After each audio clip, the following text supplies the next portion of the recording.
오늘 함께 묵상할 성경 말씀은 요한계시록 7장 1절에서 17절 말씀입니다. 요한계시록 7장 1절에서 17절 말씀입니다. 오늘은 9절 10절 말씀을 읽겠습니다. 이 일 후에 내가 보니 각 나라와 족속과 백성과 방언에서 아무도 능히 셀 수 없는 큰 무리가 나와 흰 옷을 입고 손에 종려가지를 들고 보좌 앞과 어린 양 옆에 서서 큰 소리로 외쳐 이르되 구원하심이 보좌에 앉으신 우리 하나님과 어린 양에게 있도다 하니. 아멘.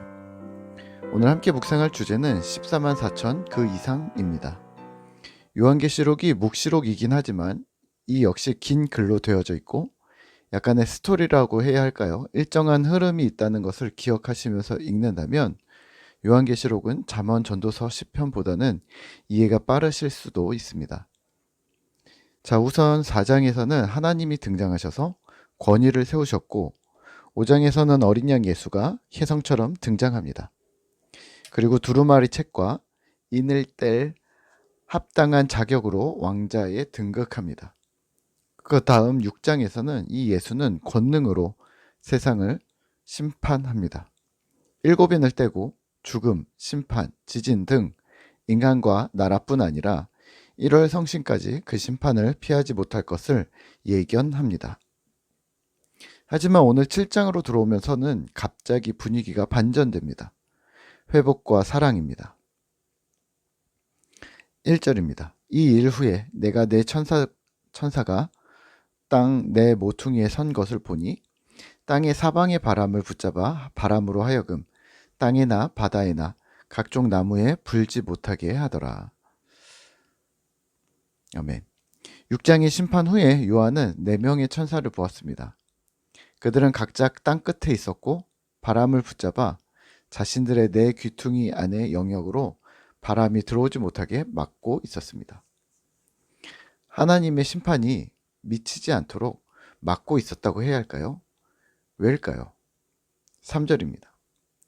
이르되 우리가 우리 하나님의 종들의 이마에 인치기까지 땅이나 바다나 나무들을 해하지 말라 하더라. 아멘. 천사들이 말합니다. 하나님의 종들의 이마에 도장을 찍기까지 심판이 미치지 못하게 잡아달라 합니다. 그들은 누구냐면 이스라엘 12지파의 12,000명씩 14만 4천 명의 하나님의 백성을 보호 중이었습니다. 여기 14만 4천이 어디서 들어본 듯 하지 않으실까요? 네, 맞습니다. 여호와의 증인을 위시한 안상홍 하나님의 교회, 문선명 통일교, 몰몬교 등에서 하도 많이 이야기를 해서 이 중요한 성경 구절이 이상하게 변질되어 버렸습니다.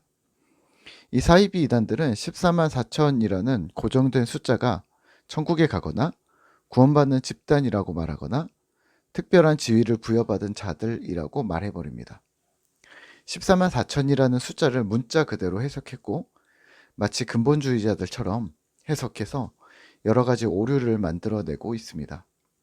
뒤에 나오는 천년왕국이나 7년 대환란, 666을 해석하는 것도 그와 같은 맥락입니다. 그러니까 유의하시고 조심하셨으면 좋겠습니다. 오늘 14만 4천이 처음으로 언급되는데요. 이는 전통적으로 신학자들은 상징적인 숫자로 해석하고 있습니다. 12지파의 12배수, 그리고 완전수 10, 10, 10. 그러니까 이 숫자는 이스라엘과 같은 하나님의 백성들을 말하는 것이고요. 완벽한 주님의 백성들을 하나님은 완전하게 만드시고 완전한 구원과 회복을 이루신다는 말입니다. 좀 더 쉽게 설명하면 구원받은 모든 성도들을 하나님은 자신의 백성 삼으시겠다는 말입니다. 9절과 10절입니다.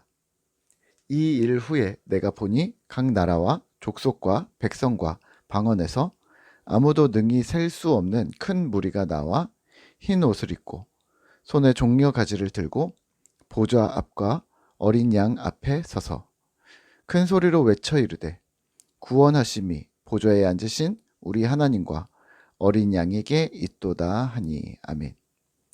9절에서는 이 14만 4천을 갑자기 허다한 큰 무리라고 말합니다. 요한은 이 숫자로 구원의 숫자를 제한하지 않았고 하나님의 무한하신 능력은 아무도 능히 셀 수 없는 큰 무리가 흰옷을 입고 죽게 나오는, 그래서 예수 어린 양을 찬양하는 장관을 연출합니다. 그리고 그들은 이렇게 외칩니다. 구원을 주시는 분은 보좌에 앉으신 우리 하나님과 어린 양 예수이십니다. 아멘.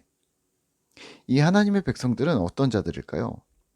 14절입니다. 이들은 큰 환난을 통과한 자들이었습니다. 이들은 앞으로 어떻게 될까요? 15절입니다. 그러므로 그들이 하나님의 보좌 앞에 있고 또 그의 성전에서 밤낮 하나님을 섬기매 보좌에 앉으신 이가 그들 위에 장막을 치시리니. 아멘. 하나님은 그들 위에 장막을 치실 것입니다. 보호막입니다. 이런 하나님의 보호막은 주의 백성들을 보호할 것입니다. 16절 17절입니다. 그들이 다시는 줄이지도 아니하며 목마르지도 아니하고 해나 아무 뜨거운 기운에 상하지도 아니하리니 이는 보좌 가운데에 계신 어린 양이 그들의 목자가 되사 생명수 샘으로 인도하시고 하나님께서 그들의 눈에서 모든 눈물을 씻어 주실 것임이라. 아멘. 오늘 말씀을 묵상하며 우리는 무엇을 기억해야 할까요? 회복의 약속입니다. 고난 중의 그리스도인과 교회 공동체들에게 사도 요한은 4장과 5장에서 하나님의 권능을, 예수 그리스도의 합당하신 능력을 선포하고 6장은 심판을 선언했었습니다. 그리고 오늘 7장에서는 고난을 통과한 하나님의 백성들의 회복을 선포하고 있습니다. 14만 4천이 아니라 그보다 훨씬 더 아무도 능히 셀 수 없는 주님의 백성들을 하나님께서 부르시고 한 사람도 빠뜨리지 않으시겠다고 약속하십니다. 거기에 우리가 포함되어져 있는 것이죠. 그렇다면 오늘 우리에게 또 이 말씀은 큰 은혜가 됩니다. 이 땅을 살아가는 인간인 우리는 어떤 형태로든 환난과 고난을 통과하는 중이기 때문입니다. 주님께서는 그런 우리의 사정을 아시고 우리를 위로하시고 회복시키실 것입니다. CCM 찬양 중에 슬픔 없는 가정 없으나 라는 찬양이 있는데요. 사실 그 찬양을 접하면서 먹먹함이 있었습니다. 슬픔이 가정뿐일까요? 사실 우리네 인생은 존재 자체가 슬픔인데 말이죠. 하지만 뒷부분 가사가 힘이 되었습니다. 주가 늘 지키시며 항상 인도하시리. 험한 세상 속에서 길 잃지 않도록 항상 지켜주시리. 험한 세상 속에서 길 잃지 않도록 주님은 항상 지켜주시리. 한 주도 하루도 세상 속에서 길을 잃지 마시고 주의 인도하심을 기쁘게 받는 꿈터 성도 되시기를 기도하겠습니다.